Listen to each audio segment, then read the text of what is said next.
Want to turn your Figma knowledge into a high performing LinkedIn post like this? Stay till the end. I'll show you how to make a full interactive MCQ carousel in Canva. Hey everyone, I'm Shruti, a designer. I've used ChatGPT plus Canva to turn my post into a good professional and eye captivating audience review. And I'm showing you everything in this. All the MCQs and explanations you see over here, I generated them using ChatGPT to make sure they are accurate and professional.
Here's the final output, a professional 7-slide carousel with question, call to action, and strong visual perfect for LinkedIn or Instagram.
And yes, I have made the whole carousel editable for you.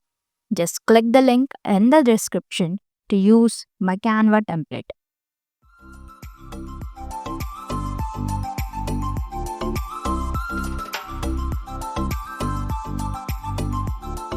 Like this tutorial, don't forget to like, comment, and subscribe to SHR Designer for more content like this. Let's keep learning, creating, and sharing.